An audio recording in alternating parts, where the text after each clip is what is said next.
আসসালামু আলাইকুম প্রিয় শিক্ষার্থী, তোমরা সবাই কেমন আছো? আশা করি অনেক ভালো আছো। প্রিয় শিক্ষার্থী, আজকে আমি প্র্যাকটিস অন ন্যারেশন যশোর 2020 নিয়ে আলোচনা করব। আজকের আলোচনায় তোমরা একটা সেন্টেন্স অথবা পরপর যদি দুটো সেন্টেন্স একই বক্তা কিংবা একই শ্রোতা থাকে তাহলে আমরা কিভাবে ইনডিরেক্ট করব তা নিয়ে আলোচনা করব। প্রিয় শিক্ষার্থী, এই সেন্টেন্সটি লক্ষ্য করো। Good morning Farzana said Abrar. এই সেন্টেন্সটি কে বলেছে? অর্থাৎ এই সেন্টেন্স স্পিকারকে আবরার, আর লিসেনার কি? অবশ্যই ফারজানা। কারণ এখানে আবরার সকালবেলার শুভেচ্ছা জানাচ্ছে কাকে উদ্দেশ্য করে? ফারজানাকে উদ্দেশ্য করে। তাহলে এই সেন্টেন্স স্পিকার হয়েছে আবরার আর লিসেনার হয়েছে ফারজানা। এই সেন্টেন্স ইনডিরেক্ট কি হবে? Abrar wished Farzana good morning.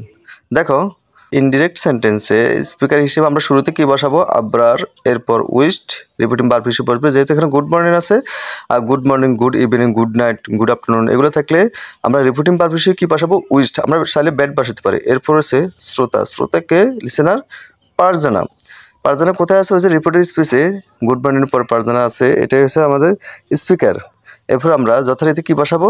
ওই যে good morning, good evening, good night, good afternoon এগুলো থাকলে আমরা এগুলো শ্রোতার পরে বসাবো। এরপরে সেন্টেন্সটি দেখো, how much preparation have you taken for this exam. প্রিয় শিক্ষার্থী, আমি প্রথম থেকে আবার বলছি, good morning Farzana said Abrar, how much preparation have you taken for this exam.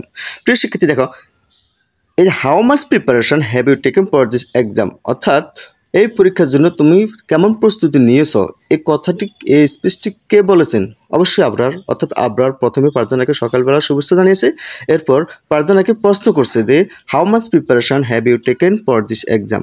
তো অবশ্যই এই সেন্টেন্সের অর্থাৎ এই স্পিচের বক্তা হলো আবরার আর শ্রোতা হলো ফারজানা। দেখো, আমরা ইনডিরেক্টে কী করছি? আগেই আমরা উল্লেখ করছি, সেটা হচ্ছে Abrar wished Farzana good morning. যেহেতু এখানে গুড মর্নিং ফারজানা সেটা আবরার, এই কারণে আমরা Abrar wished Farzana good morning উল্লেখ করছি। এরপর how much preparation have you taken for this exam, যেহেতু এই স্পেসটি আবরার উল্লেখ করেছে, কাকে উল্লেখ করেছে? ফারজানাকে। সেহেতু আবরার আমরা উল্লেখ না করে আমরা সরাসরি অ্যান্ড বসা দিব। যেহেতু গুড মর্নিং এই স্পেসটি উল্লেখ করেছে Abrar, how much preparation have you taken for this exam এই স্পেসটি উল্লেখ করেছে আবরার। সো আমরা এখানে বারবার আবরার উল্লেখ না করে আমরা এখানে অ্যান্ড বসাবো, অর্থাৎ পুলিশ টাইম নাড়িয়ে আমরা সরাসরি কি বসাই দেবো? অ্যান্ড বসাবো। এরপর রিপিটিং ভার্ব বসাবো, চাইলে আমরা শ্রোতা বসাতে পারি। তাহলে এখানে কি হলো? অ্যান্ড যেহেতু how much preparation have you taken for this exam, এটা হচ্ছে ইন্টারোগেটিভ সেন্টেন্স। আর ইন্টারোগেটিভ সেন্টেন্স আমরা কি বসাই?